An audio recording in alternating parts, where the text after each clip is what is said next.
सभी दोस्तों को मेरा नमस्कार। स्टार कंपटीशन क्लासेज में आपका सबका स्वागत है। आज हम क्या पढ़ने जा रहे हैं? पशु परीक्षर का बैच चल रहा है, इसको टॉपिक वाइज टॉपिक आगे लेके जाते हैं। हम पढ़ रहे थे, हमने क्या पढ़ा था? एक तो पशुओं के पारिभाषिक शब्द के बारे में जानकारी प्राप्त की। दूसरी बात की हमने पशुओं में सींग को कैसे काटा जाता है। उसके बाद की आज पढ़ेंगे बंधियाकरण। बंधियाकरण की बात करेंगे। आप यहाँ आ जाओ, आगे आ जाओ। आपको खूब बेटा, मेरे को भी तो दिखना चाहिए, मेरी नज़र उधर जाती है फिर।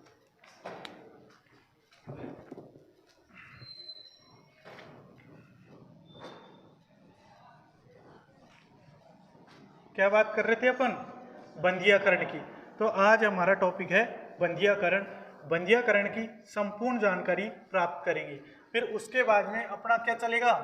कृत्रिम गर्भाधान। यानी उसके बाद में अपन कृत्रिम गर्भाधान की बात करेंगे। मैंने आपको कृत्रिम गर्भाधान की जानकारी पहले ही प्राप्त करवा दी। आज अपन बंधियाकरण के बारे में बात करेंगे कि आखिर बंधियाकरण होता किस किस प्रकार है और किन किन चरणों से अपन बंधियाकरण कर सकते हैं। नॉलेज फर्स्ट लेवल मैंने आपको प्रोवाइड करा दिया, किस तरीके से करते हैं वापिस इसको लेके चलते हैं। बंधियाकरण, पहली चीज इसकी परिभाषा लिखते हैं। क्या होती है बंधियाकरण? यानी नर व मादा की नलियों, नलिया मतलब कि वृषण की, तो कौन सी?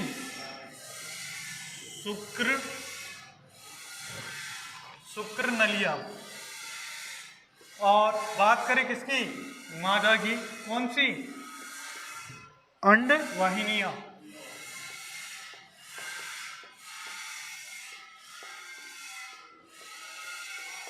को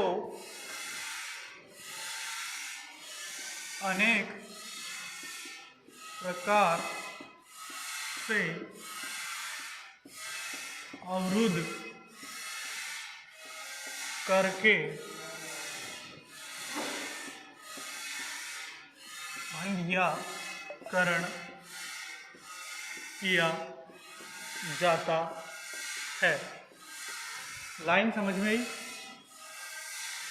कि नर व मादा वृषण यानी शुक्र वाहिनियां, शुक्र नलिकाएं, नलिका कह दो, वाहिनी कह दो, शुक्र नलिकाएं, मादा की अंड वाहिनियां को अनेक प्रकार, जो मैं आपको स्टेप वाइज स्टेप बताऊंगा, उन अनेक प्रकारों से क्या कर देते हैं? अवरुद्ध या बंद कर देते हैं। उसको क्या कहते हैं? बंधियाकरण कहते हैं या बंधियाकरण किया जाता है। अब मैंने आपको बताई बंधियाकरण का उद्देश्य क्या होता है, उसकी बात करेंगे। यानी उद्देश्य, बंधियाकरण के उद्देश्य, एक उद्देश्य की बात करेंगे। पहला, इसे जो मुर्गों में बंधियाकरण करके मांस में वृद्धि की जाती है। समझ गए? मतलब कि मुर्गे होते हैं, उनकी जो शुक्र वाहिनियां होती है, उनको क्या कर देते हैं? ब्लॉक कर देते हैं। यदि ब्लॉक कर देते हैं तो उन ब्लॉक होने के बाद में उनमें शुक्राणुओं का निर्माण क्या हो जाएगा? कम हो जाएगा। और जो वृषण है वो सूख कर क्या हो जाएंगे? खत्म हो जाएंगे। यदि शुक्राणुओं का निर्माण ही खत्म हो गया तो धीरे धीरे उसमें क्या होने लग जाएगी? मांस की वृद्धि होने लग जाएगी। दूसरा उद्देश्य रहेगा, जैसे कि बैल होते हैं, बैलों में नसबंदी करके उन्हें खेती कार्य में उपयोग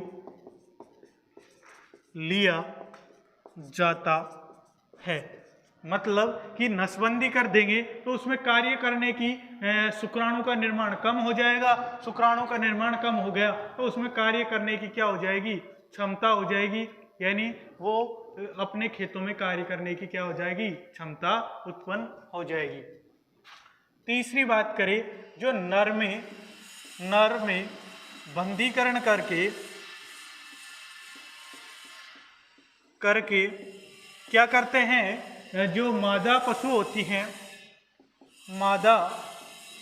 होती हैं, पशु में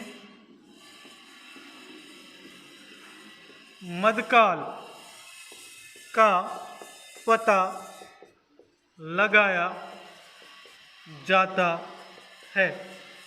समझ में आई लाइन? मतलब कि नर हमें कराना है कृत्रिम गर्भाधान।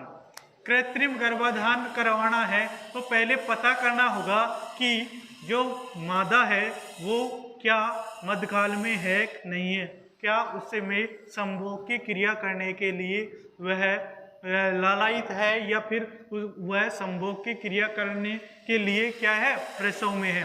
तो मतलब कहने का मतलब नर पशु में बंदीकरण कर दिया, कृत्रिम गर्भाधान कराना है तो नर पशु में बंदीकरण करके क्या हो गया, शुक्राणु का निर्माण क्या हो गया, बंद हो गया।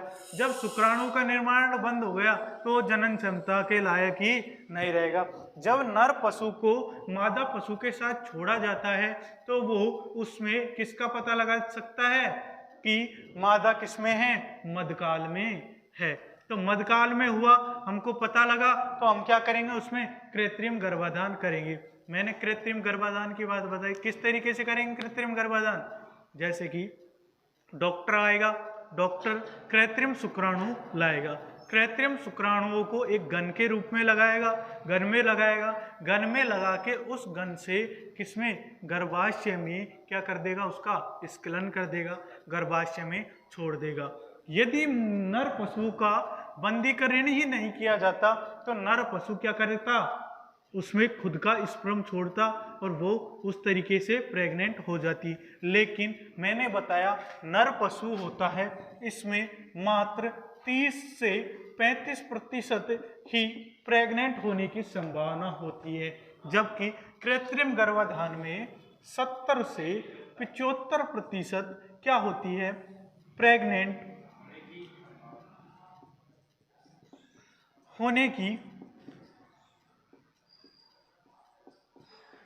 संभावना होती है। कहने का मतलब सबसे बेस्ट उपाय कौन सा रहा अपना, कृत्रिम गर्भाधान रहा ना। क्यों रहा, क्योंकि इसमें 70 से 75% प्रेग्नेंट चांस रहते हैं। बिल्कुल सही बात है। अपन ने पढ़ लिया उद्देश्य कि किस किस में क्या क्या होता है। अब अपन समझेंगे आखिर ऐसी कौन सी विधियां हैं, अरे उतारो,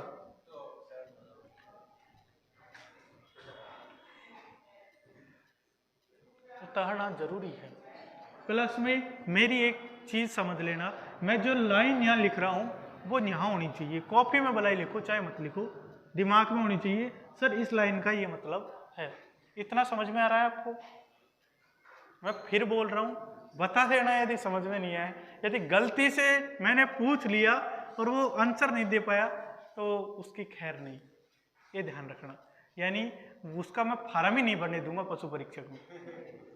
देखिए कैसे एग्जाम दे, वो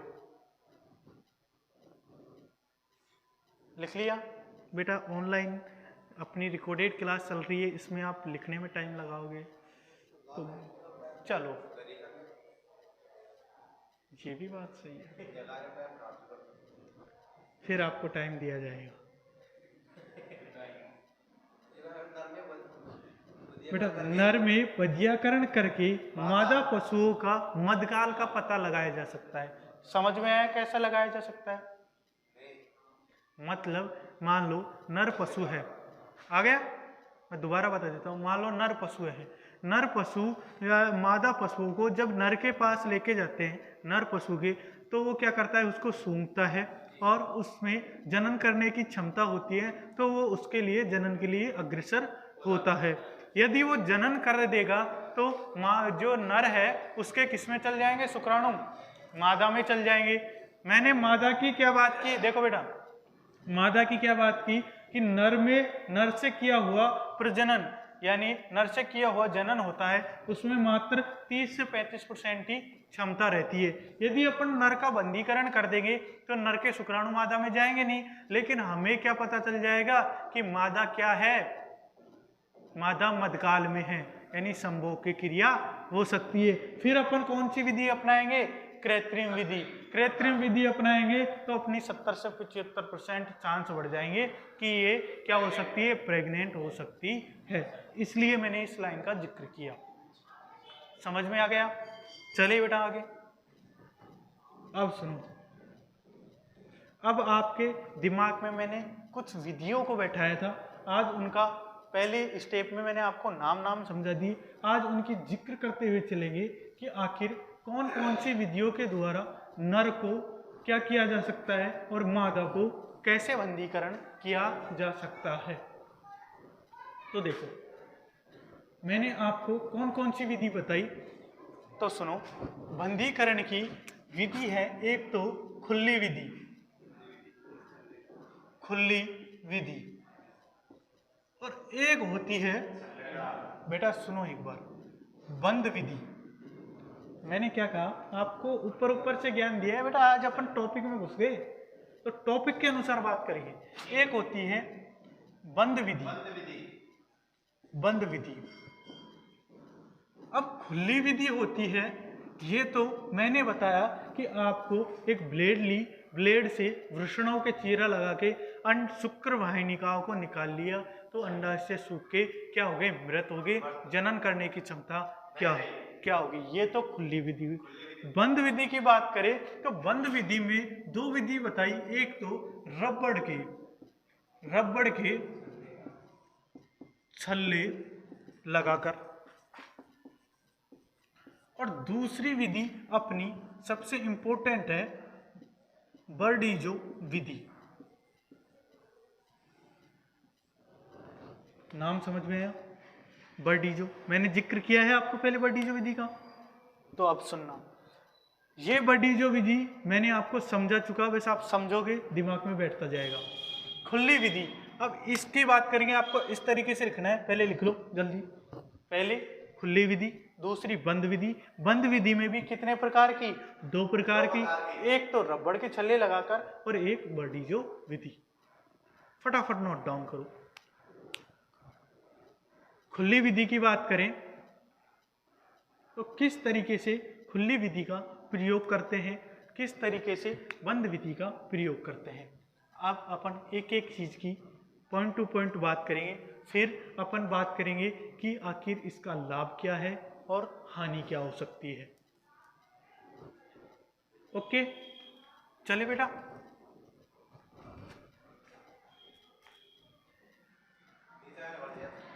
ये रबड़ के छल्ले लगाकर और ये बर्डीजो, बै डी के ऊपर रह जो विधि, बर्डीजो विधि।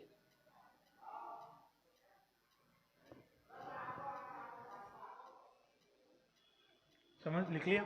अब बताओ खुली विधि के बारे में अपन चर्चा करते हैं। हाँ देखो, मान लो ये वृषण है, क्या है, वृषण है। वृषण से शुक्र वाहिनिकाएं निकलती है। यहाँ पर वृषण होते हैं, दो जोड़ी के रूप में होते हैं। बात कर रहे हैं वृषण की। वृषण कितने जोड़ी होते हैं, एक जोड़ी, और दो कितने होते हैं, दो वृषण होते हैं। वृषणों के ऊपर ये क्या होती हैं, शुक्र वाहिनियां, इन्हें क्या कहते हैं, वृषण। अब देखो इनका चित्र समझने के बाद में, जब ये कहां से, यहां से निकलकर, निकाल देता हूं बेटा थोड़ा सा, यहां से निकलकर इस तरीके से कहां पे जाती है, सीसम में जाती हैं। मतलब कि जो जनन करने का सीसम कहते हैं उसमें ये क्या करती हैं, जाती है, इसे कहते हैं सीसम। और ये दोनों क्या हो गई, शुक्र वाहिनिकाएं। इसमें क्या पाई जाती हैं, ग्रंथियां होती हैं, यहाँ पर ग्रंथियां होती हैं, उन्हें कहते हैं, एक तो होती है प्रोस्टेट ग्रंथि, इस दो जोड़ी के रूप में होती है, एक यहां पर होती है, इन्हें क्या कहते हैं, काउपर ग्रंथि। अब समझना इसके क्या काम आते हैं। काउपर ग्रंथि होती है, मान लो कि पशु को जनन करना है तो काउपर ग्रंथि क्या करती है, अपनी एक श्लेष्मा मतलब तरल पदार्थ का स्रवण करती है, तरल पदार्थों को निकालती है। क्यों निकालती है, क्या कारण है सर, क्यों इसका उपयोग है? क्योंकि आपको पता होगा हमारी जो ये सीसन है इसकी क्या होगी, जो मूत्र वाहिनिकाएं और जो शुक्राणु वाहिनिकाएं ये एक दूसरे से क्या होंगी, लिंकिंग होगी, यानी मूत्र भी उसी से त्यागा जाएगा और क्या शुक्राणु भी इसी से त्यागे जाते हैं। जब मान लो मूत्र निकला तो मूत्र में कीटाणु पाए गए और क्षारीय पदार्थ पाया गया, तो इनको साफ करने के लिए मान लो मूत्र त्याग दिया, अब आपको जनन करवाना है पशुओं में, तो जनन करने के लिए यदि मूत्र की नलिका को तो साफ करनी पड़ेगी किसी न किसी से, तो जो काउपर ग्रंथि होती है ये क्या निकालती है, श्लेष्म पदार्थ निकालती है। जब ये मध्यकाल में होते हैं, संभोग क्रिया के मध्यकाल में आने के बाद में इसमें तरल पदार्थ निकलता है, तो तरल पदार्थ किससे निकलता है, काउपर ग्रंथि से। क्यों निकलता है, क्योंकि ये रास्ते को क्या करता है, साफ करता है, बैक्टीरिया जीवाणु इनको क्या करता है, मारता है, जिससे शुक्राणु होते हैं ये क्या रहे, सुरक्षित रहे। इतना समझ में आया। अब बात करें प्रोस्टेट ग्रंथि की। प्रोस्टेट ग्रंथि ये है कि जब मादा के मान लो ये गर्भाशय है मादा का, इस गर्भाशय में क्या डाला गया, शुक्राणु डाला गया, मादा के गर्भाशय में शुक्राणु डाला गया, तो शुक्राणु केवल अकेले ही गति कर पाएंगे, अकेले गति नहीं कर पाएंगे, इसलिए प्रोस्टेट ग्रंथि के द्वारा शुक्राणु में एक तरल पदार्थ मिला दिया जाएगा। तरल पदार्थ मिलाने के बाद में शुक्राणु क्या हो जाएंगे, पतलापन आ जाएगा। पतलापन आने के कारण शुक्राणु इसमें क्या करने लगेंगे, गति करने लगेंगे। इस तरीके से शुक्राणु होंगे, शुक्राणुओं में तरल पदार्थ बनेगा, तो तरल पदार्थ जाएगा तो गति करने लगेंगे।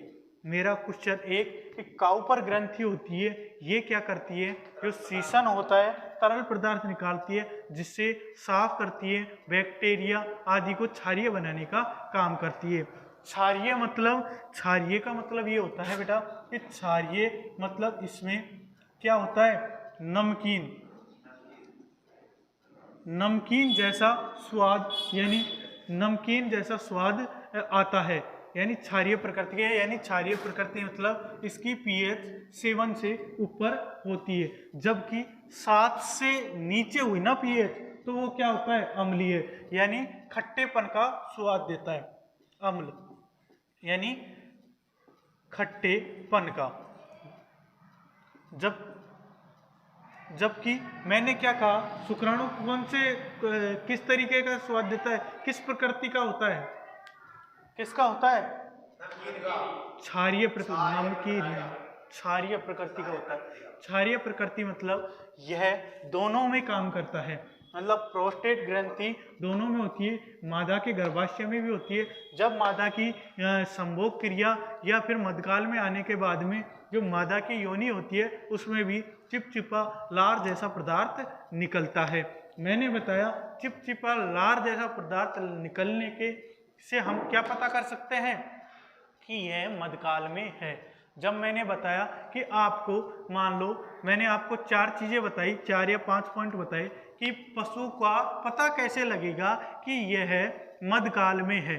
मध्यकाल का मतलब कि यह संभोग क्रिया के लिए उचित समय में है, मतलब कि उसमें क्या होगा, एक तो वह रमाने लगेगी, पहली चीज वह खाना पीना छोड़ देगी, दूसरी चीज उसके गुप्तांग यानी जो जन्नांग है वो क्या हो जाएंगे, थोड़े से सूज जाएंगे, सूजन आ जाएगी, तीसरी बात, वह पीछे मुड़ मुड़ के देखने लगेगी पशु। तो आप क्या समझ सकते हो, गांव की भाषा में ये क्या है, मध्यकाल में है। समझो, मध्यकाल में है, यानी इसमें अपन शुक्राणु रखने पर यह जनन क्षमता के लायक है। लेकिन मैं बात कर रहा हूं कि शुक्राणु की बात करें, सर हमें शुक्राणु रखने हैं तो क्या कृत्रिम रखे या फिर अपन इसके नर के पास से रखें? तो मैंने बताया कृत्रिम में क्या कितने परसेंट होती है, 70 से 75% संभावना कृत्रिम में होती है, जबकि बात करें नर में तो 35 से 75% होती है। क्योंकि नर क्या होता है कि मादा के गर्भाशय में यहाँ तक शुक्राणु क्या है छोड़ता है, ये क्या है गति करते करते जब अंडाणु तक पहुंचते हैं तो कई तो क्या हो जाएंगे, निष्क्रिय हो जाते हैं। निष्क्रिय का मतलब समझे कि मृत हो जाते हैं। तो जब इसको भेदन ही नहीं कर पाएंगे तो मादा क्या नहीं होगी, प्रेग्नेंट नहीं होगी। अब जब कृत्रिम गर्भाधान कराएंगे तो आपने देखा होगा डॉक्टर अपनी एक गन के माध्यम से जो शुक्राणु होते हैं वो कहाँ पर छोड़ते हैं, अंडाशय के जस्ट पास में छोड़ते हैं, जो क्या है वो भेदन की क्षमता रखते हैं। इसलिए मैं कह रहा हूं कि 70 से 75% संभावना होती है। ये चित्र आपको ड्रॉ करना है अपनी कॉपी में। ड्रॉ मतलब उतारना है, बना लो। तो दूसरी बात बनाओ जल्दी, इतने में स्याही डाल लो इसमें, बोला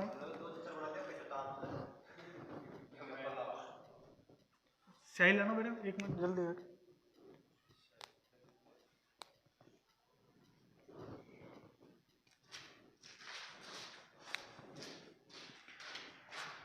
ये क्या होती है, देखो यहाँ पर ये पाया जाता है क्या,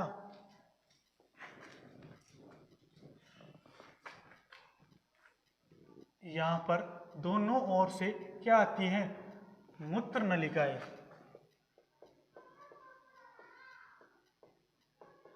और ये क्या है, मूत्राशय। अब इसमें मूत्राशय, जब मूत्र की आवश्यकता हुई तो इससे क्या होगा, मूत्र का निष्कासन कर दिया जाएगा। और जब शुक्राणु मध्यकाल में आएंगे तो इसके द्वारा क्या होगा, शुक्राणु का निष्कासन कर दिया जाएगा।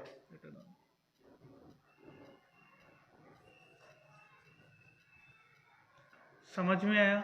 मैंने एक एक वर्ड लिखा, वो समझ में आया? वापस बोल सकते हो, क्योंकि ये आपकी लाइफ का सवाल हो सकता है। क्वेश्चन आ गया, आप नहीं कर पाओ तो, पढ़ा लिखा नहीं कर पाओ तो ये तो बहुत रेयर केसेस होता है। कम से कम पढ़ा लिखा आना चाहिए बेटा।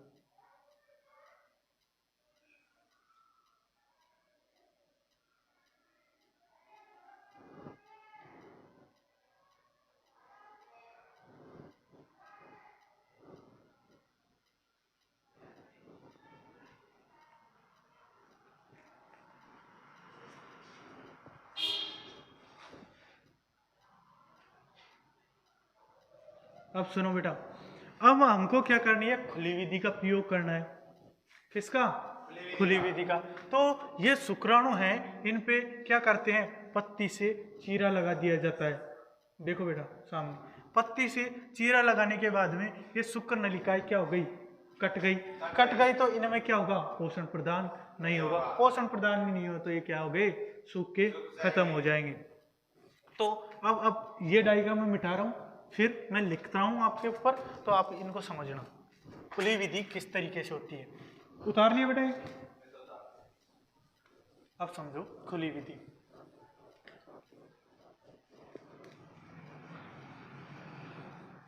ये जब अपन ग्रंथिया कृत्रिम गर्भाधान पढ़ेंगे ना, जब इसका पूरा संचय करेंगे कि किस तरीके से क्या होगा खुली विधि, इसमें साथ के साथ उतारो बेटा। इसमें जी पत्ती ब्लेड के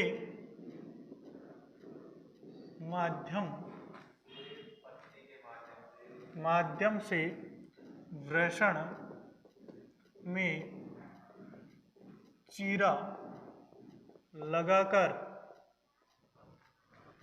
वृषण नलिकाओं को काट दिया जाता है। पहली लाइन, यह जब चीरा लगा के काट दिया जाएगा तो यह पशु के लिए क्या होगी? यह पशु के लिए अत्यधिक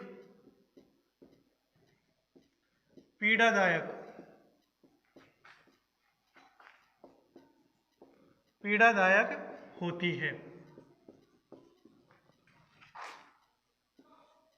इसमें पशु के संक्रमण की अत्यधिक संभावना हो जाती है। यानी कि जब ब्लेड से चीरा लगा दिया तो इसमें क्या होगा? पशु में कीड़े पड़ने स्टार्ट हो जाएंगे, पशु में संक्रमण होना स्टार्ट हो जाएगा और धीरे धीरे पशु की क्या हो जाएगी? मृत्यु हो जाएगी। यह विधि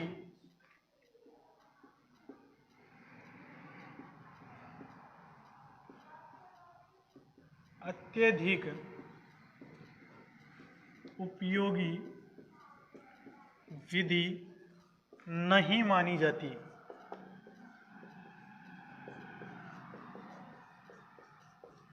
समझ में आया? इसके बाद पशु में टिंचर का प्रयोग किया जाता है। मतलब कि जहाँ पे चीरा लगाया वहाँ पर टिंचर का प्रयोग किया जाता है।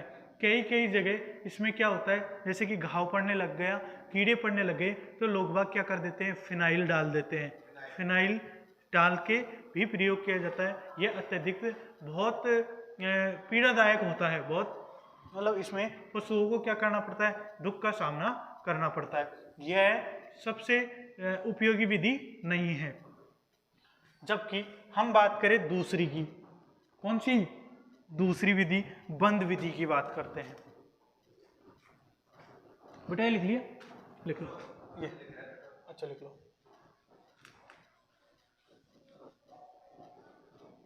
अब बात करेंगे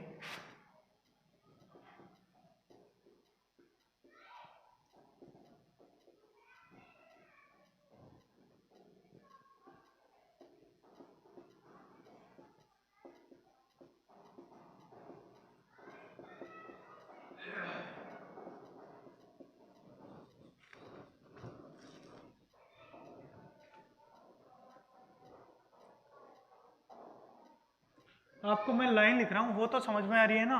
मेरे को एक बार फिर बता देना, क्योंकि ये टॉपिक बिल्कुल सरल टॉपिक है।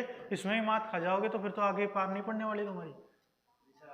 हाँ, ये चीज़ ध्यान रखना बेटा, क्योंकि नंबर प्राप्त करने हैं तो बहुत चीज़ें समझनी पड़ेगी। अब क्वेश्चन एक तरीके से मैंने आपको बताया कि क्वेश्चन किस तरीके से बनता है। आपको यदि ये विधि पता है तो आप क्वेश्चन का आंसर निकाल सकते हो। किस तरीके से बनेगा कि सबसे उपयोगी विधि मानी जाती है, तो आपको 4 ऑप्शन दे देगा, उसमें से कौन सी मानी जाती है वो आपको सेलेक्ट करना पड़ेगा। इस विधि में क्या ये खतनों के रूप में दे देगा? क्या विधि, इस विधि में इसका प्रयोग किया जाता है? क्या बर्डीजो विधि में बर्डीजो का उपयोग किया जाता है? इस तरीके से क्वेश्चन दे देगा। आपको सही गलत का पूछ लेगा खतन, तो आपको सही गलत का चाटना पड़ेगा आपको।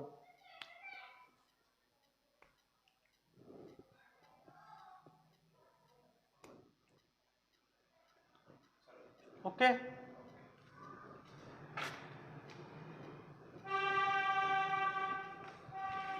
अब बंद विधि की बात कर रहे हैं। बंद विधि का मतलब ये है कि मैंने बताया इसमें चीरा फाड़ी का कोई काम नहीं रहता, यानी इसमें पशुओं को अत्यधिक जो अत्यधिक पीड़ादायक होती है वो पीड़ा अत्यधिक सामना नहीं करना पड़ता, इसलिए यह विधि उपयोगी मानी जाती है। यह पहले बंद विधि में लिखना, बंद विधि इस विधि को बंदीकरण की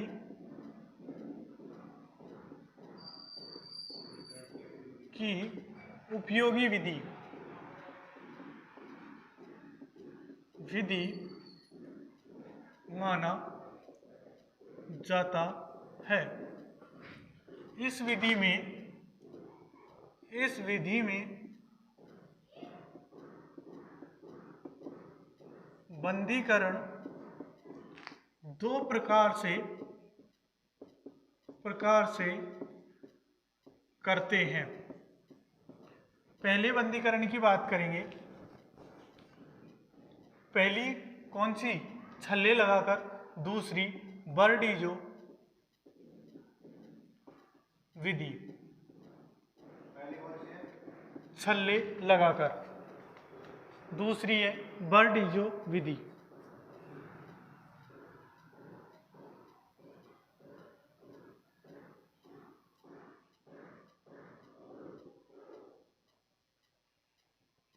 समझ में आ रहा है? अब आगे चलते हैं तो देखो, रबड़ के छल्ले लगाकर। हाँ बेटा, आप बताना भैया। रबड़ के छल्ले जो वृषण में कौन सी जगह लगाए जाते हैं?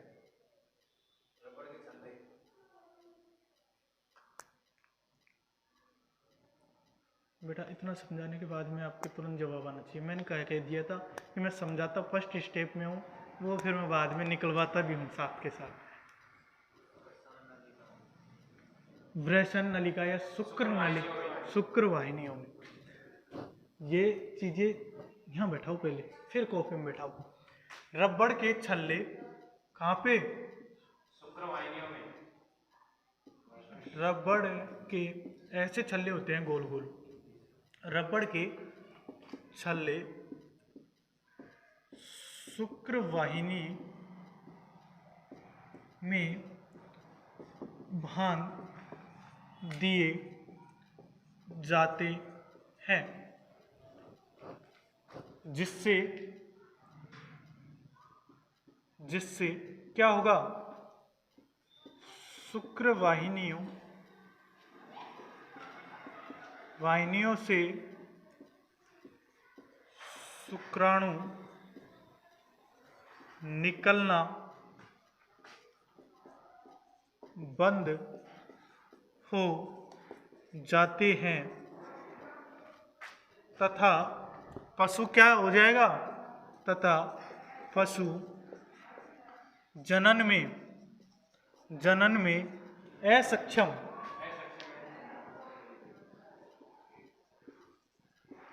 असक्षम हो जाता है। इसमें यदि छल्ले लगा दिए तो वृषण को पोषण प्रदान नहीं होगा। पोषण प्रदान नहीं होगा तो क्या हो जाएगा? वृषण धीरे धीरे सूखकर मृत अवस्था में पहुंच जाएगा। इसमें वृषण को पोषण प्रदान नहीं होने पर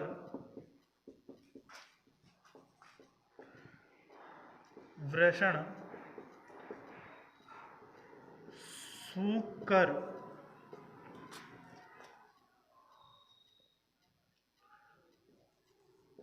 निष्क्रिय हो जाएगा।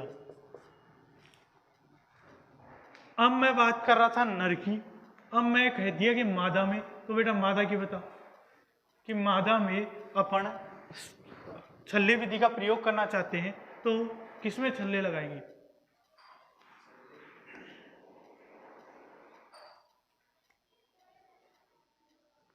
आप बताओ।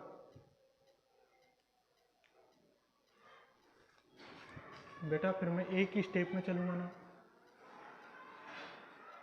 आई कांटेक्ट बनाए रखो। उबाशी ले लिया ना, आपकी बार ध्यान रखना। अंड वाहिनिकाओं को अवरुद्ध करके, अंड वाहिनिकाएं होती हैं, अंड वाहिनियों में रबड़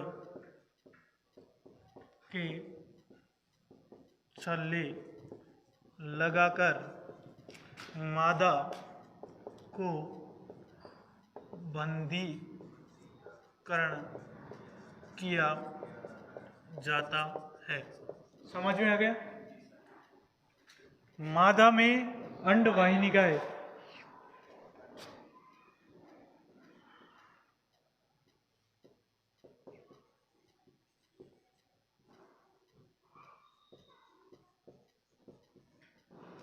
क्रॉस ऐसे लगा के फेलोपियन नलिका और लिख लो। ऑप्शन में फेलोपियन नलिका इंग्लिश नेम और हिंदी में अंडवाहिनिकाएं लिखो। अब मैं पूछ लिया ना, अब की बार जब मैं वो पढ़ाऊंगा कि किसमें वो होता है अंडाणुओं का निर्माण और कृत्रिम गर्भाधान पढ़ाऊंगा और ये भूल गए तो ध्यान रखना, भलाई तुम पढ़ो चाहे मत पढ़ो। बेटा याद करने की ट्रिक होती है, आप इसी में याद नहीं कर पाओगे तो दूषण आपको नहीं है, पैसे वेस्टेज चल जाएंगे। इसलिए बता रहा हूँ, मेरी तरफ से तो जनसंख्या बढ़ानी है मेरे को, क्योंकि मैं 3 स्टेप में पढ़ा रहा हूँ तो मज़ा आना चाहिए। बच्चे एकदम से बोलेंगे मुझे भी मज़ा आएगा पढ़ाने में और बात करने में आपसे, जबकि आप 3 ही हो, इसलिए मैं आपसे नंबर ले रहा हूँ। आपको कुछ अजीब थोड़ी लगता है कि मैं पूछता हूँ? एक चीज़ ध्यान रखना, एक बार मैंने पूछ लिया ना, वो कभी नहीं बोल पाएगा इंसान, उसके दिमाग में सेट हो जाता है पूछने के बाद में।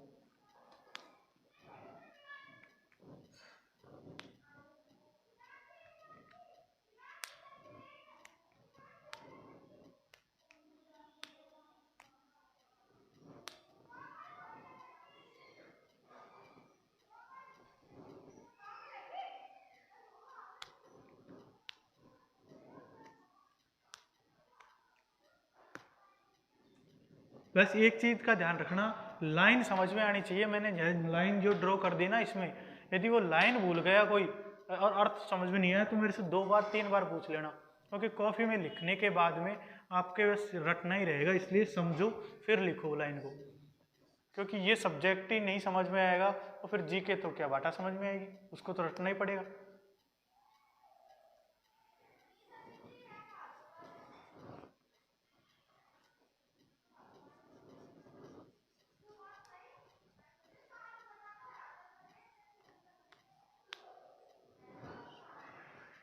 अंडवाहिनिकाओं में रबड़ के छल्ले लगाकर मादा को बंदीकरण किया जाता है और अंडवाहिनिकाएं फेलोपियन ट्यूब नलिकाएं। आगे बात करें अपन।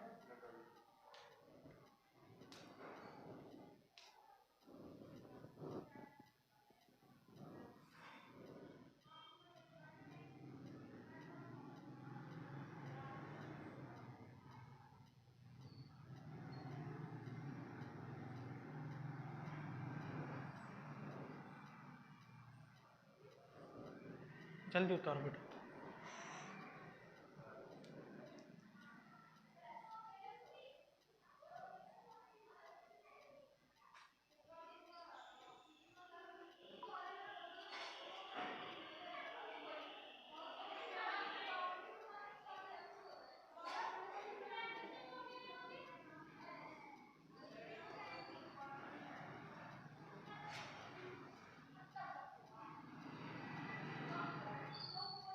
बेटा भर्तियाँ बहुत आ रही है, देखो एलडीसी पदों में भी निकलेंगी, इसमें भी साइंस आएगी, इसमें भी जैसे पशु परीक्षा की चल रही है ये भी निकलेगी, तो आप एक बार में ही कवर कर लेना। ये नहीं कि आज यहाँ कोचिंग, कल दूसरी कोचिंग करेंगे, फिर जयपुर, फिर बम्बई, कहीं चल जाओ सेम टू सेम मिलेगा। इसीलिए पढ़ो, एक बार पढ़ो जो मजा आए।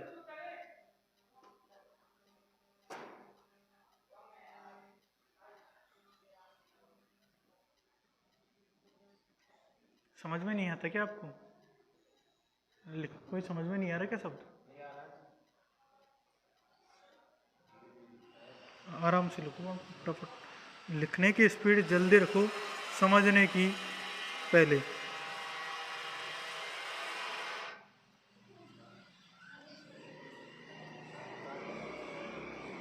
उतार लिया? अब समझो अपनी कौन सी बर्डीजो। अब बर्डीजो विधि क्या होती है, अब इसकी चर्चा कर लेते हैं अपन। बिठा दो नहीं, आ जाओ। मैंने आपको फर्स्ट स्टेप में जो डाला था उसी की बात करते हैं। बर्डीजो विधि क्या होती है? एक क्या होता है,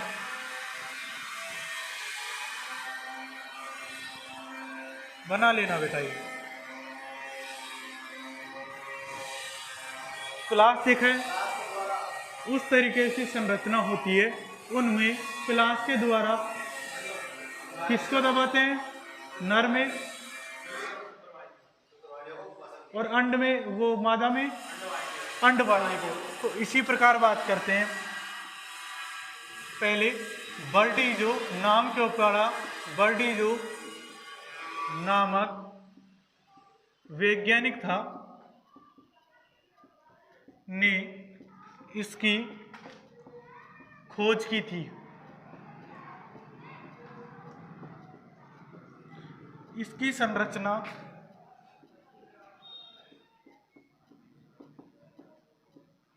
कैसी होती है, प्लास देखा है,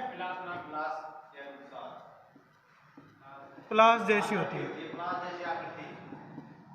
आकृति लिख लो बेटा, संरचना लिख लो, बात सेम बराबर है। इसके द्वारा नर में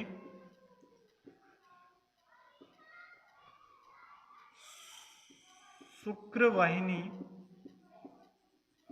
व मादा में अंडवाहिनी को दबा कर अवरुद्ध कर दिया जाता है, जिससे शुक्राणु व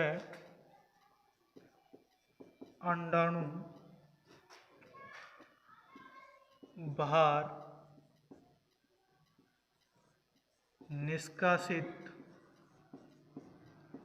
नहीं हो पाते हैं। जैसे कि देखो, ये मान लो शुक्र क्या है, नलिका है। यदि इसको यहाँ से क्या कर दिया, प्लास के माध्यम से ब्लॉक कर दिया, एक तो यहाँ कटला ब्लॉक कर दिया। अब मान लो इसके द्वारा खुल जाए, रबड़ के छल्ले तो आपने बांध दिए तो वो उसमें से अवरुद्ध नहीं होगा, लेकिन ये खुल जाए तो इसके 1 सेमी इधर आगे की ओर भी क्या, एक और तरीके से, तो इसमें डबल ब्लॉक कर दिया, निष्क्रिय हो जाती है। इसमें 1 सेमी की दूरी पर 2 बार नलिका को ब्लॉक किया जाता है। समझ में आया जो मैंने लाइन लिखी? समझ में नहीं आया फिर बता दो। नहीं बेटा, इसमें मात्र क्या होगा, एक शुरू की टाइम पे थोड़ा सा दर्द होता है, बाकी ये शुक्र नलिकाएं क्या है, बंद हो जाती है, और शुक्राणु जो वृषण होते हैं ये सूख कर क्या हो जाते हैं, मृत हो जाते हैं। मृत हो गए तो उनमें क्या हो गया, वो एक तरीके से क्या हो गए, बांझ हो गए, बांझ के रूप में हो गए। तो वो क्या है, शुक्राणु का निर्माण नहीं होगा, तो उनकी जो सारी शक्ति है ना, वो या तो मांस निर्माण में होगी या जिसमें बल निर्माण में होगी, तो इनमें काम में आने लग जाएगी। शुक्राणुओं में मैंने बताया, शुक्राणु ये मतलब एक बार शुक्राणु 2 से 2.5 दिन लगता है। यदि देखा जाए ओवरऑल 1 महीने में शुक्राणु का स्खलन किया जाता है। इसकी बात करेंगे आप, देखो समझ में नहीं आया वो बताना बेटा, ये मैंने बोला हुआ चीज है।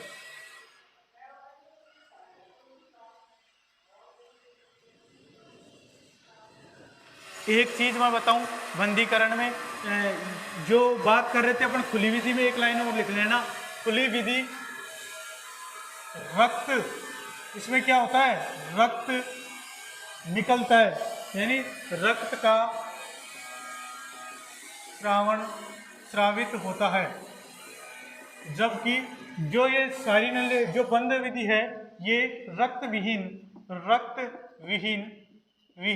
विधि है। क्यों है रक्त विहीन विधि, ये समझ में आ गया? क्योंकि इसमें चीरा फाड़ी का कोई काम नहीं रहता, जबकि उसमें क्या होता है, चीरा फाड़ी का काम रहता है।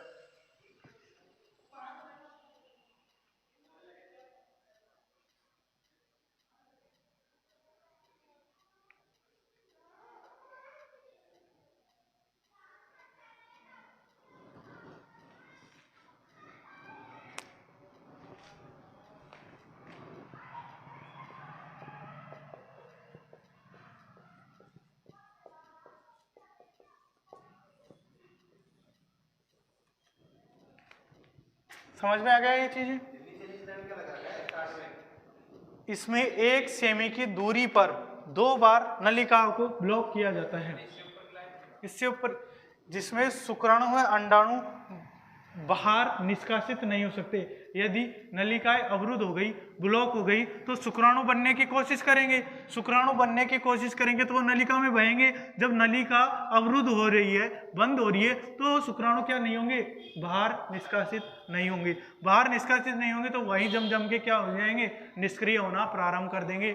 जब उनमें पोषण ही नहीं मिल रहा, यदि पोषण मिल रहा होता तो वो क्या करेंगे, वापिस अपने निर्माण की क्रिया बनाए रखते। जब उनमें पोषण ही नहीं मिल रहा तो वो क्या हो जाएंगे, मृत हो जाएंगे।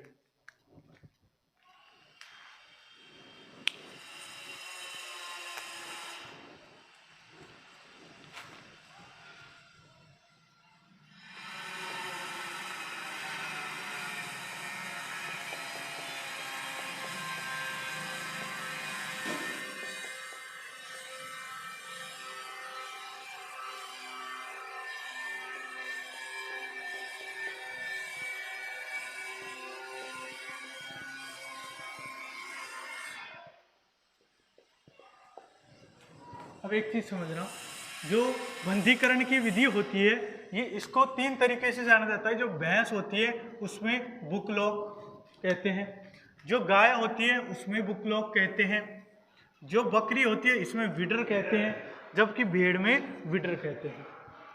यदि क्वेश्चन आ जाए आपसे कि बुकलॉक विधि किस में होती है, तो किस में होगी, भैंस में होगी, गाय में होगी। जबकि बात करें किस में, बकरी में और भेड़ में, किस में होगी, विडर विधि। दोनों लिखो, मैंने जो बताए थे ना वही है। अब लाभ और हानि भी लिखना जरूरी है।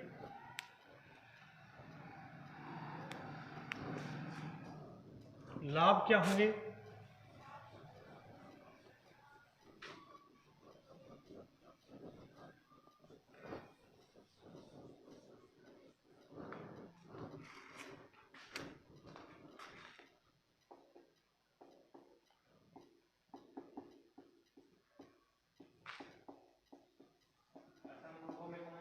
क्या बेटा, इसमें बंधीकरण विधि होती है जिसमें पर्टिकुलर नाम दिए ना, जैसे वैज्ञानिकों ने जिसने प्रयोग किए ये उसके पर्टिकुलर नाम रख देते हैं। पर्टिकुलर नाम के अनुसार बुकलॉक कह दिया, बुकलॉक ने किया, और विडर कह दिया, इसलिए पर्टिकुलर नाम बता दिए। बाकी ये तो एक आपके नाम डालने की दिमाग में है। बाकी अपन चर्चा करते हैं लाभ और हानि की। पहली बात, जब बंधीकरण हो गया तो किसकी वृद्धि होगी, मांस की वृद्धि के लिए। बात करें दूसरे, पशु को बंधीकरण कर खेती कार्यों में लिया जाएगा।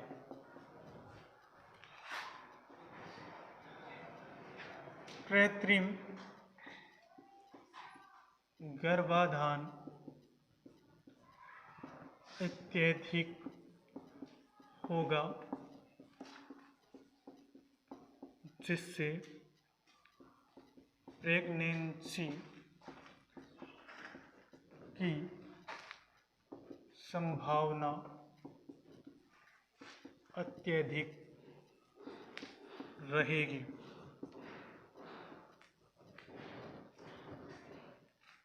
ओके,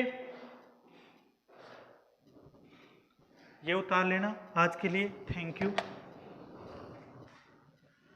और अपन कल बात करेंगे कृत्रिम गर्भाधान की, और कुछ एक पेज छोड़ देना, कुछ अलग अलग बातें भी इनकी करेंगे क्वेश्चनों के रूप में।